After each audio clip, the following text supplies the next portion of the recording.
Okay, so let's actually do this. Wow, I've not made a video in an incredibly long time, but this will be fun. Alright, so this is going to be a Dota 2 video on Crystal Maiden, who has actually turned into my favorite player to play as. So, she's a really good hero. The thing is, she's incredibly squishy. Probably the squishiest slash strongest support, in my opinion, for everything. Really great for aggression. As you can see, like right now, I'm kind of speeding forward because that attempt on First Blood didn't really work. But that's one of the things that Sam's really good at. But before we go any further, realize I have not particularly planned this. And we're going to make it work anyway. Just a quick overview of Crystal, Nova, and Crystal Maiden. I like saying Nova just because of Luna. Nova! That's fun. Anyway, so Crystal Nova is just really good. I basically use it as a nuke and a little bit of a slow, but so that's something that I'll actually max out first. But the thing about Frostbite is that Frostbite is, in my opinion, the best part of Crystal Maiden in the early parts of the game, because it's a guaranteed stun and lockdown, and they can't attack at all while they're under this. So it's one of the best tools for First Blood, and with the fact that it also has a dual use for jungling, which you'll see shortly, is that basically the entire duration of it will lock down and damage neutral creep. So you can use it to jungle effectively with the squishy person, which is very odd, but a lot of fun. And then Arcane Aura is really good for making sure that you can just help your team and yourself, because even though it's mana regen for everybody is 1, 1.5, 2, 2.5. It doubles that for Crystal Maiden, which is really, really good, because Crystal Maiden's spells are really expensive, especially the ultimate, which is 600 on its level 3, which is a lot of mana, but it's also incredibly useful, and you'll see that later on as I use it to actually make some pretty cool plays that really help this Crystal Maiden be the fighting Crystal Maiden that I like to play Crystal Maiden as. Because Crystal Maiden can be a 5 or a 4 if you're unsure of what those terms actually mean. This is something that started, I think, in Chinese Dota, actually, is that you can order the people on your team in terms of their priority of farm.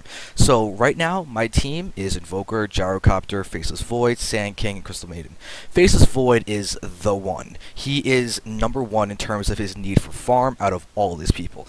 So he's getting his nice safe lane farm. He's got a tri-lane with Sand King and me to go ahead and support him, make sure he doesn't die, and allow him to get all the money that he needs. Gyro is our 2, you could say. He's another guy that requires a lot of farm, which is why he's in the mid. And because at the start of the game, our Invoker, who in this game, I'm going to call him just a 3 to make things simpler, he wanted offlane, so he took offlane, Gyro went to the middle, so we actually had a pretty good level of coordination at all. And by the way, this was a ranked matchmaking game with all randoms. Like, I solo queued it, and I don't think anybody was actually teamed up with anybody else, so which is one reason why I actually purposely chose this as opposed to games where I was working with 4 friends and everything. And it's, you can see how there's going to be some kinks, and for example that missed First Blood, but this is how the whole plan kind of worked out. We have me and Sand King, and Sand King is usually a 4, Crystal Maiden can be a 4 or a 5, depending on how you want to play. The way that I like to play Crystal Maiden the most is as a 4 position, so I can actually get things, but pretty much it is just warding and force staff at the start, and then I'll like sneak in some farm. But with the tri-lane especially, you really need to make sure that you don't stay as 3 against 1 and make nothing happen, because then as long as the person that you're going up against doesn't die, they want the lane, because you're sapping so much experience and potential farm from everybody else. Which is why what I do is pop in and out of the jungle and being aggressive to try and push back the Emperor Spirit in this case, and pretty much make sure that we're in a good position.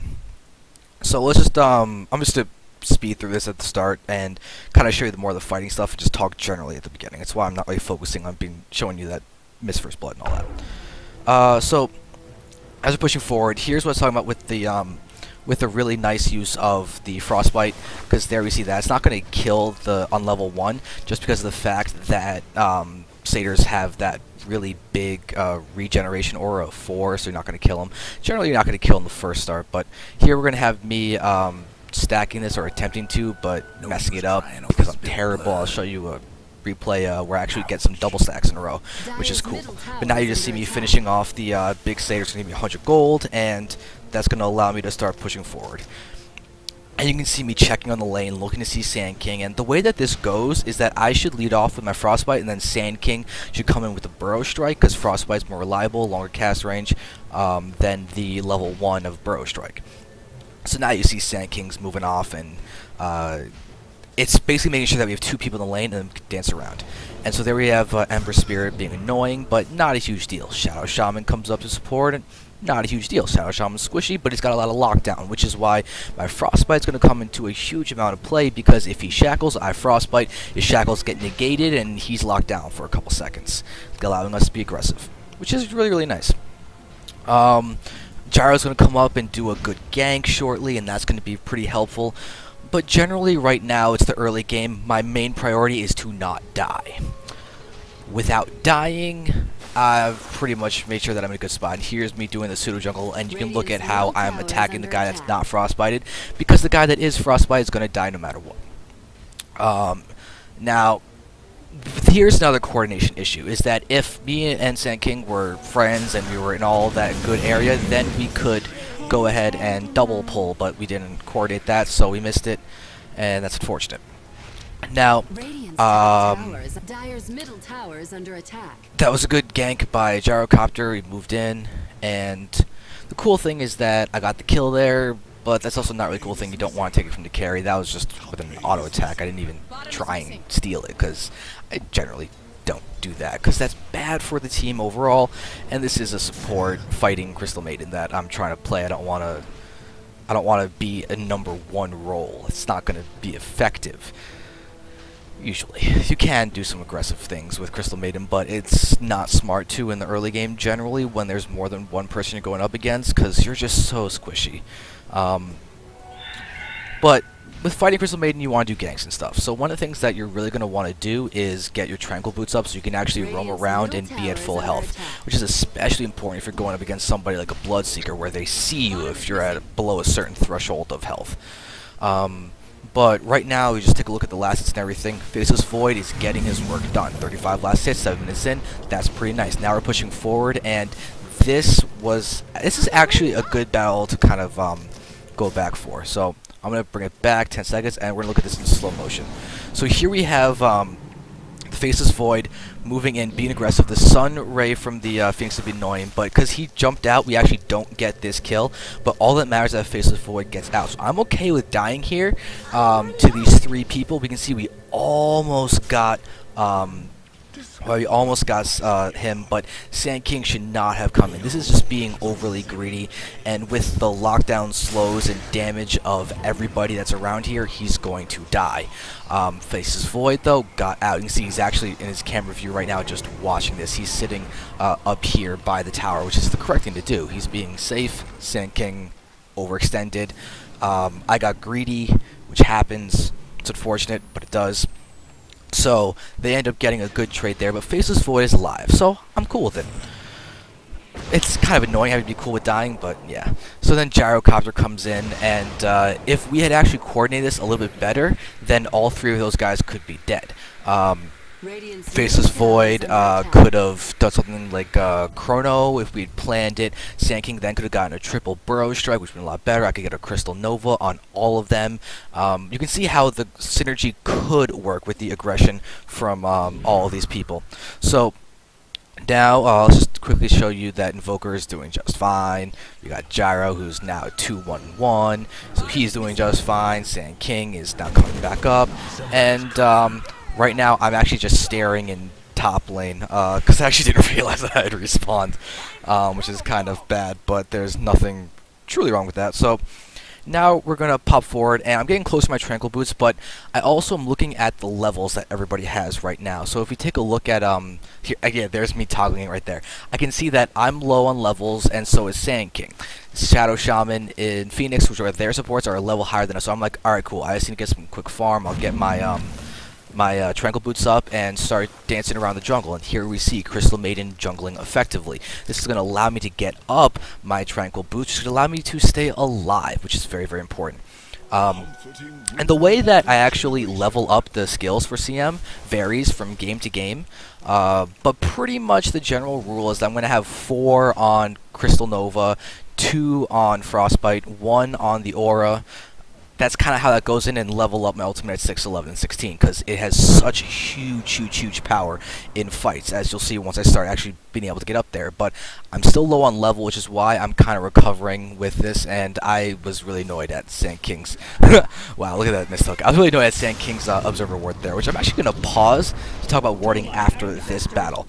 So there we see us pushing forward, and I wasn't there in time to really do much of a help, but we got the kill. That's what matters. And more importantly, you can see Faceless Void is doing well with his Midas and everything. Legion is running around doing whatever Legion does, which is just being annoying. But that's okay. So now we can see that right now I'm just trying to do a little bit of damage. I don't have my ultimate, so I don't have to worry too much about my mana. I just want to be able to show that I can either Crystal Nova or Frostbite depending on the situation. And you can see when Crystal Nova popped off a cooldown, I had enough mana for both. But now I'm going to take a pause to talk about warding. Because you see, right now I got Sentry Wards delivered to me, so I could de-ward. There's a few very common spots that are universally good for warding. We have this spot right here, which is great for looking at the travel around the top rune and looking at the entry. If people are going to come around here, if you're on the dire side, you want to watch for your enemies coming up the river and moving into this area to gank you, because this is your safe area if you have vision. Otherwise, it's a complete and utter danger zone. The flip side of that is you also sometimes want to have an aggressive ward here, especially if you're doing a tri-lane and you're going up against, say, a Timber or a Clockwork or something. Someone who can be hard to kill, escape, cogs, or a Timber chain out, all that other stuff. You want to be able to see them so you can catch them off guard or maybe even interrupt the Timber chain in the case of Timber Saw. And that's where Frostbite comes in and you're slow. Crystal Maiden is one of the slowest people in the entire game. One of the great things about Tranquil Boots is not just the fact that you have... the healing is the fact that it gets you up to 370 move speed, which is huge. 90 movement speed. It's the fastest boots in the game that's not boots of travel. It's the fastest early game boots you can get, because very few people will actually build boots of travel first, unless you're like Tinker, maybe even Bat Rider. But Bat Rider, even then, it's after you get your Blink and your Force Staff that you may go Tranquil. So unless you're Hottie, in which case then you can do whatever the hell you want, because you're a pro player on Fnatic. Now, this is really important to know about Tranquil Boots, though, is that if you attack or get attacked, you lose your regeneration, but what that means is you can still cast spells and keep your regeneration as long as you don't get attacked, which is one of the great things about Crystal Maiden's aura that kicks in then, because it means you can spam out Crystal Nova and Frostbite to farm the lane, which is greedy on mana, but if you're not about to get into a team fight, you're okay. So those are some of the spots on the dire side to make sure that you're safe and aggressive at the earlier parts of the game. On the bottom side of the map, you can have this little obvious spot. This right here is perfect for watching Roshan, the entries and everything that can go into him. Here's another good spot, and here's a good spot. These allow vision of all the pathways, and they're all on little high ground areas, which is nice for vision, because otherwise you get interrupted by the hill going up or other parts of it. Here is another place that's good to ward because it gives you vision of the rune as well as this danger zone if you're on dire coming down here, because once again, let's use the Timbersaw, Clockwork type of offlane deal that we talked about on the Radiant side. On the dire side, you're going to want to be able to escape, and if you have a ward here and there's a haste rune here, you can just come down here, escape that way. Regen runes, same thing. But you can also see if people are hiding around in this area. And if it's nighttime, you might even want to have a ward that's here or even here. Because the great spot about having a ward here is that you get a little lane vision. You get to have the vision of people hiding over here, and you can even see if someone's coming up in this area. So you can get these nice line of sight angles, and they can really help you.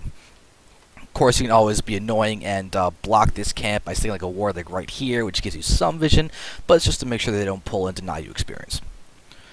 Alright, so right now Invoker's doing some sun-striking shenanigans. We can see that he is going for the good old Quas Exort, which is a very fun way to play him, even though people are going a lot of Quas Wex recently, just because of Tornado EMP. It's the most annoying thing to go up against ever. But besides that, it's all good, and I'm being messaged, and that's annoying, because he should have messaged me when I'm making a video. Of course, I haven't made one in months, so I can't really blame him. Let's go back to making the CM stuff.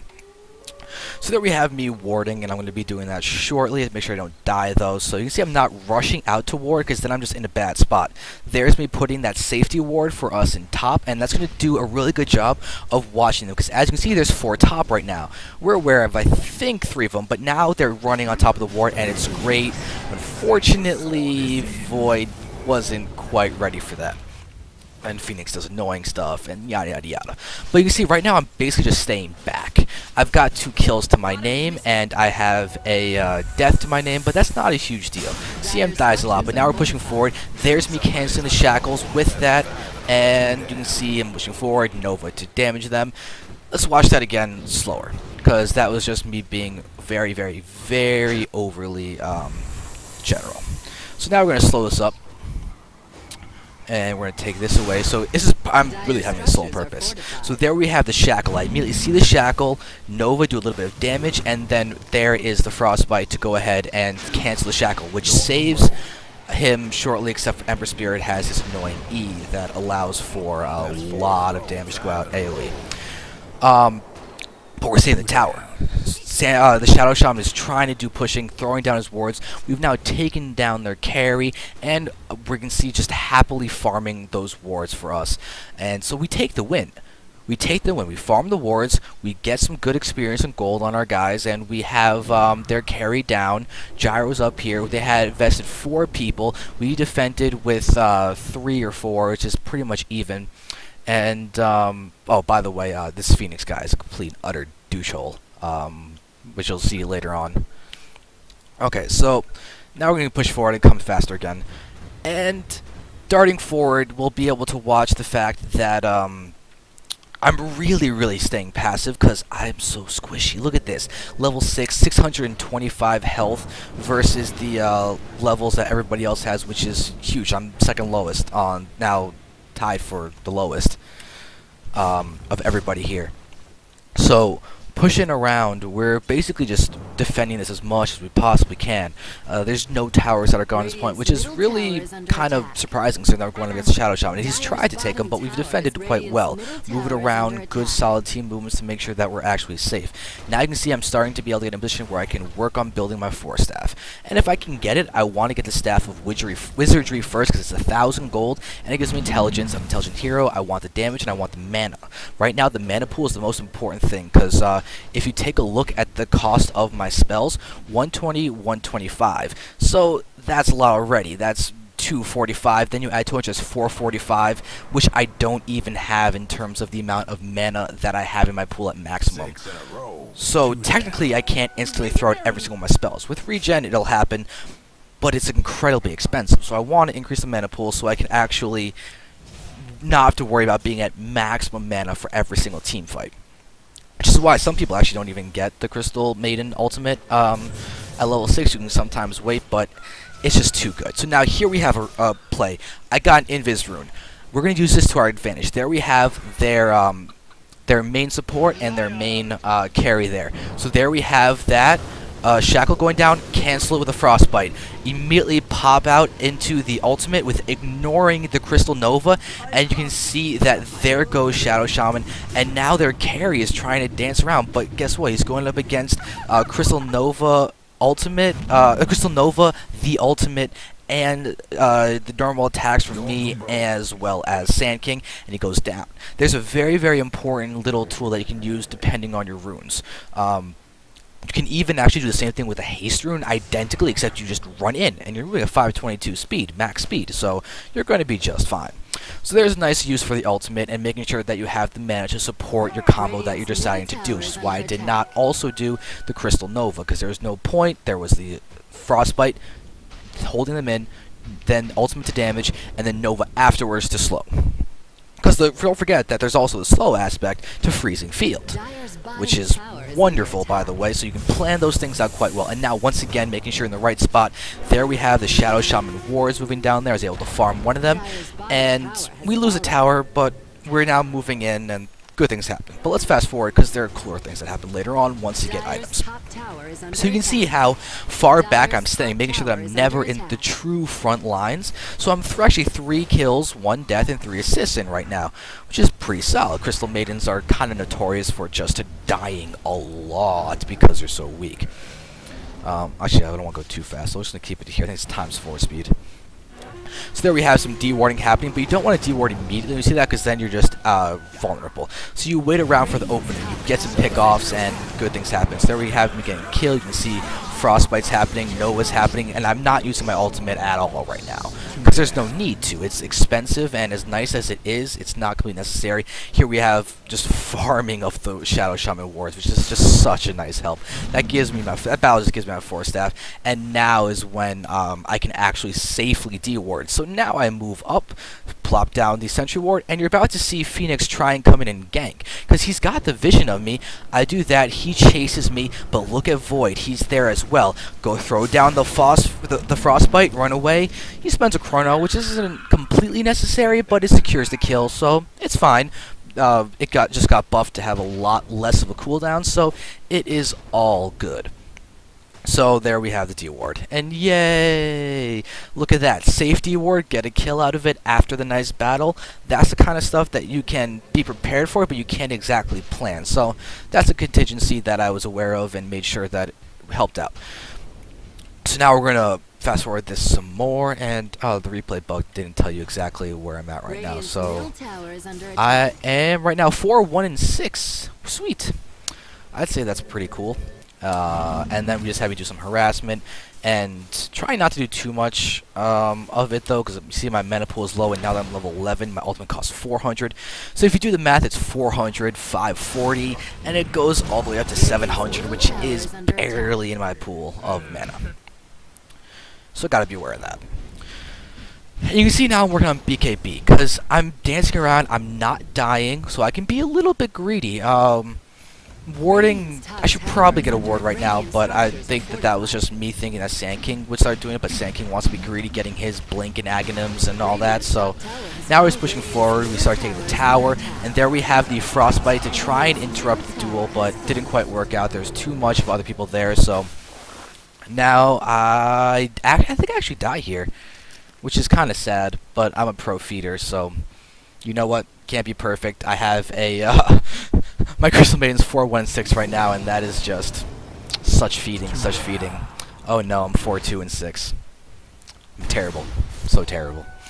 Alright, but now we're in a nice little position, and we're gonna fast forward a little bit some more, and we can see that they're just running around trying to be aggressive, take the tower, and I am okay with this because we have Invoker pushing down in the bottom, which is very, very, very nice. And the great thing about having Tranquil Boots also is because I can kind of run, and you don't want to just TP everywhere, because that's just a waste of gold when you're a support. You do not get a ton of gold. If you look at the gold per minute, you can see that I'm at the second lowest, and I'm still managing to make it work. I only have 30 last hits because I'm letting all of the carries get the last hits. My few last hits are mostly jungle creeps. Alright, so now we're dancing around, and here we have a battle, and I'm going to slow this down because I don't remember this one specifically, but we have that the Frostbite is now on top of the Legion Commander, so Legion cannot win that because Legion can attack, which actually allows us to prevent her from getting the extra damage down. So there we have the Sunbeam coming in, or Sun Ray, whatever it's called, to heal, which is so annoying. And this is really great positioning on Gyro's part, to go ahead and throw that down there, because it's more of a zoning, preventing their retreat ultimate, as opposed to actually just being straight up killing. Invoker throws down the Tornado, and the EMP, and the... oh wait, maybe not, it was Tornado, and then the Meteor Shower for that one. But you can see how I'm sitting back there, and I have full health, but no mana, because I'm spending it all without using the ultimate, so I can keep on spamming out. They weren't stationary enough for me to want to use my ultimate there, and there weren't enough of them there to make it really, really useful, and I didn't need it, because as you can see, 2 of them are dead. Our Gyro did go down, but we're going to take a third one of them down with Phoenix. So you attack the ball, make sure that it doesn't actually pop out, and we get him, which is the really big important part. And now we can go ahead and take mid tower and just be aggressive with this. But we don't want to overly extend because that's always a bad idea. And all of a sudden, now look at what I have. I have an Ogre Club. I can get my Mithril Hammer, and then I'm only about 1200 or so from having a full BKB. And when you have BKB on CM, you are happy. It gives you a nice bunch of health, and it makes sure that you're immune to stunts and everything. Because I don't think they have anything that goes through BKB, with the exception of Dismember, I believe. Goes through it, but doesn't do the damage or something. It still stuns you. Something along those lines. So now we're going to start forward because we're going to start getting into cool team fights, and I'm just going to wait for those because those are a lot of fun. But there we have the dewarding happening. Invoker takes the last hits, which I'm fine with. I've got a nice bit of farm there. And now we're going to start get to a cool team fight on top, where I really make sure to position correctly in conjunction with the Void Chronosphere. So here we go. Slowing it down a lot. I can see the Chronosphere, and watch where I'm clicking and everything. I'm clicking just outside of it. There's a few seconds that Chronosphere lasts, and I'm going to pop the ultimate the second I get right outside of range. So I do that for the multi-purpose of dealing damage to them, but also it's because it prevents more of the opponents from coming up while there's still 4 seconds left on my ultimate, and it guarantees us to get the tower because they can't move into the CM ultimate because it does so much damage. So we have a full creep wave in heroes attacking that tower. We're going to be able to secure that, and then I'm just going to make sure that Phoenix doesn't get away just by doing the frostbite and then just turning around. So I'm not stealing the kill, I'm just locking Phoenix down. But then if you get the kill, then it's just a nice little bonus for your stats, but that's not the #1 priority. So you can see right now I'm at 4, 2, and 9, 4 kills, 2 deaths, 9 assists, and I have more reliable gold, and take a look at the securing of that tower kill. Really, really important little thing. And then we get overly greedy. We do manage to take this tier 3 tower, but it's arguable about whether it's actually good. We should have retreated now. Right before those wards go down is when we should have actually retreated. So now we're going to take a bad fight. Once again, frostbite on the Legion Commander when you can, to make sure the duels just aren't immediately into their fate. It's very synonymous with going against a Faceless Void, and you pick an Earthshaker, which is another thing that I really like to do, because then when you're in the Chrono, you throw down the Fissure, and it stops the effectiveness of the Faceless Void. And there you have the smart TP. They used all their stuns. I can just TP out, and it's safe. And my BKB is done now. So we lose a lot of people, but we get the tower.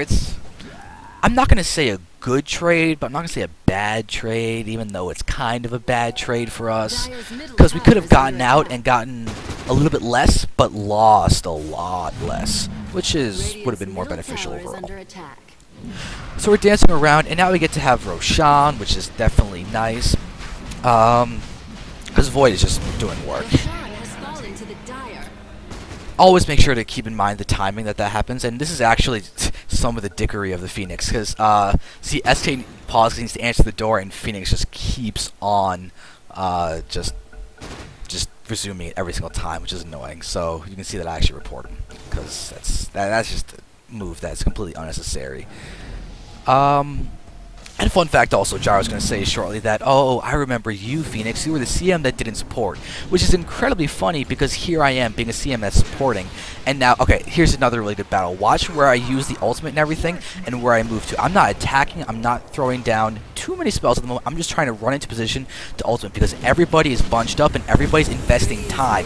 There we have the wards going down, Gyro's ultimate has gone down, so now I immediately BKB and ult right at this point in time where there are 4 enemies. I just point with my fingers. Enemy, enemy, enemy, enemy. I can catch them all in the... Oh, actually, enemy, enemy, enemy, enemy, enemy. I catch them all in the ultimate, do damage to them all, and they are going down. We've lost nothing. They've lost 2... They're 2 big heroes. And there we have Phoenix that's in his ultimate right now. And I actually get the full duration off of my ultimate. Like, I stop at 0.2 seconds away. Woohoo to that.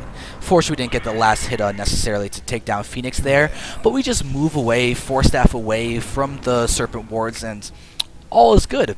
And now, we can see the GPM, I'm starting to climb up. If you take a look at the net worth, oh, look at that. I'm starting to climb up with only 37 last hits, 32 minutes into the game. I'm averaging a little over a last hit every minute.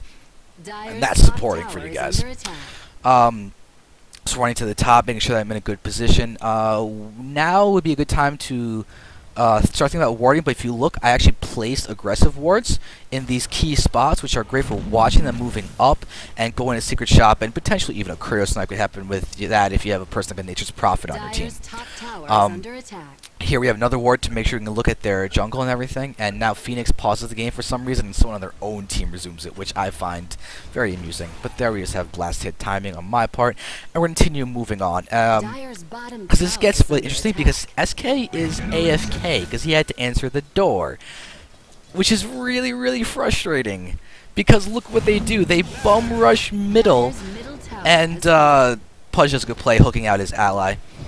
Yeah, and now we have a battle, and I just come too late to the party, and I'll die because of it. Good hook.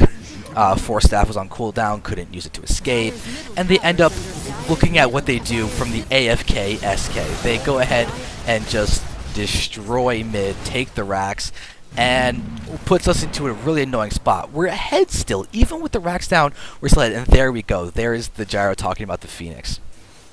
Alright. Oh, I didn't even realize that there's a Helven's Halberd on the Phoenix, which is a really good idea to use against Void, because it disarms Void and makes him unable to do any damage, really. Alright, so now we're dancing around, and basically now we're playing a position game. I'm 4, 3, and 13 right now, so things look at me pretty solid. I have a BKB, Force Staff, and now I'm actually, because I'm not dying, I'm not losing gold, which is the important thing. So I've actually now got a point booster, help me stay alive, work towards Aghanims. That sounds pretty good to me. Aghanims is actually a pretty good stat item, as well as the fact that it improves freezing field a lot by increasing the slope by an additional 20%, as well as adding on a lot of damage to each shard that falls down.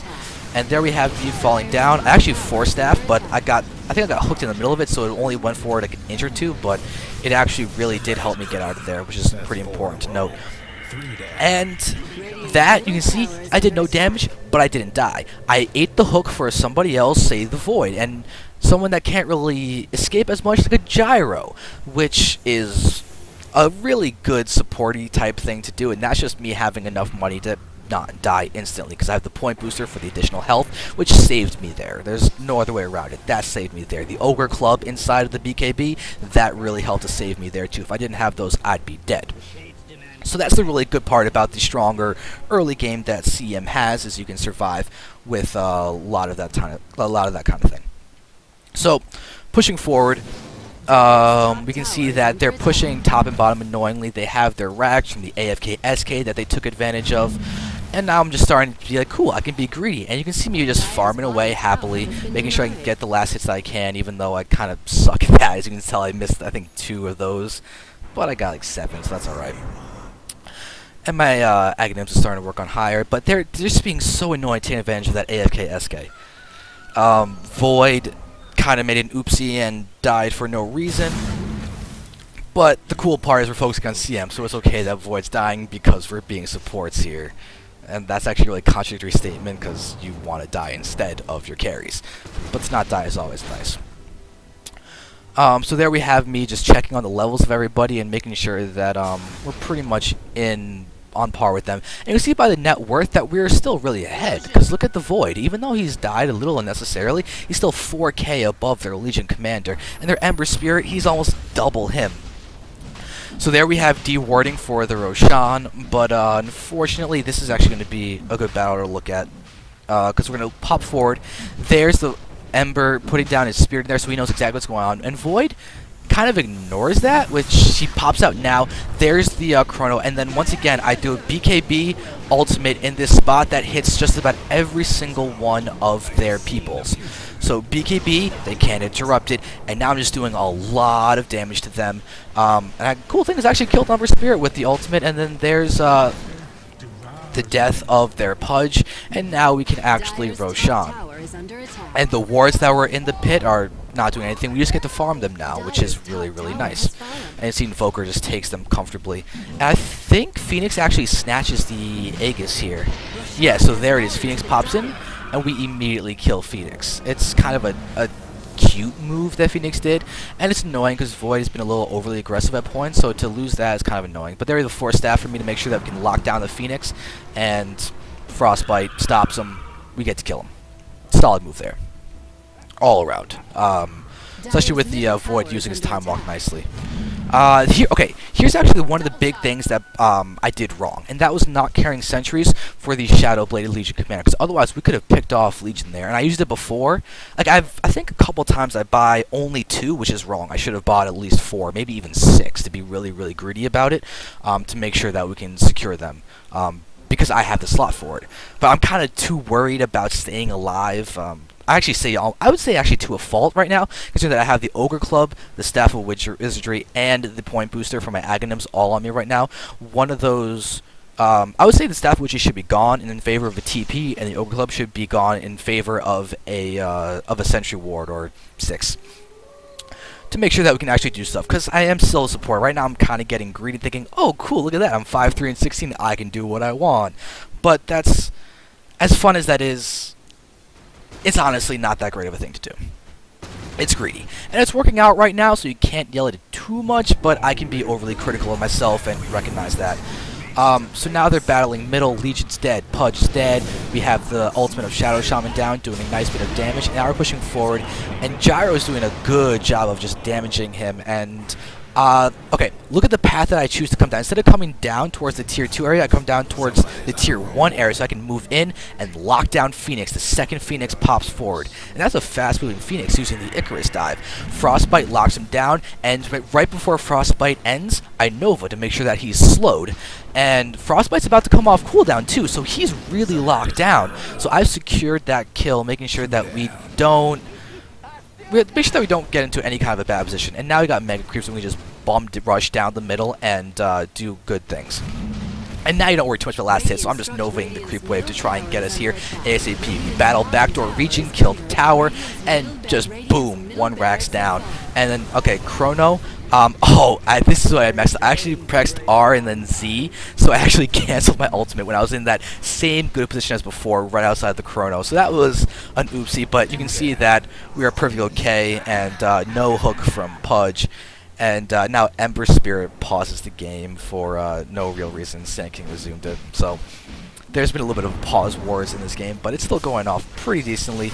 Once again, popping down, doing some good damage to their people. And now we've double raxed them and actually been able to use the lead that we've had. Even the little bit of the lead that we lost from the Sand King having to go AFK and Phoenix not letting it stay paused.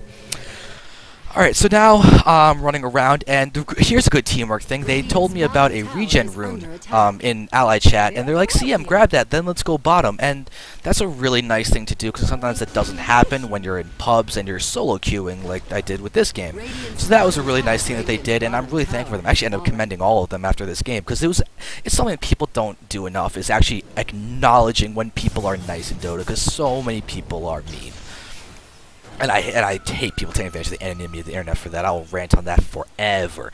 But now here I am, sitting with Aghanims, 4 staff, and BKB. Oh, look at that. I'm positioning myself again and getting that ultimate that hits 3 of them right now, dealing a lot of damage and pushing forward, making sure that we can just be in a great spot. And Shadow Shaman? Oh, look at that. Frostbite to lock him down. Fortunately, that means I can't stop the Dismember, like would have been nice. But, to be honest, I'm surprised he didn't dismember earlier in the fight, because we kind of are about to take racks and all that stuff. So, for some reason, I had thought that he had used dismember already. Shut down one of them, can't do both. And then we get the trash talking happening from the Gyro, which is very justifiable, I would say, in this case. And this was a really satisfying win. Really satisfying win. Let's just take a look at the graphs just for the fun of it, because you can see that, I bet you that was when Sand King went AFK and they tried to take it back there, but you can see we just slowly just trended into bigger and bigger advantages. It happened in every single aspect. I really think it's Pudge, Legion got Invoker, Tower destroyed. Yeah, but yep, so that was it. That was exactly when that Sand King stuff happened. And now we get to win here, and there we see the end, and oh, you don't get to see the screen. Okay. So I'll just do this then for you. So we can see at the end of the game, 5-3-22, and the Crystal Maiden, the squishy support, dies the least. Oh, there we go. That's where it is. So that gives you a nice a little video about being an aggressive and no, aggressive is the wrong word. Sorry, a fightingly centered Crystal Maiden, which is really nice. So there we have me being a pro feeder, and that was actually only my 10th solo rating game, so it was 3200 if you're curious. But hope you enjoyed, learned base Crystal Maiden. Make sure you're safe, stay back, use your spells wisely, watch your mana pool, and help out your team. Hope you guys enjoyed. Thank you for watching.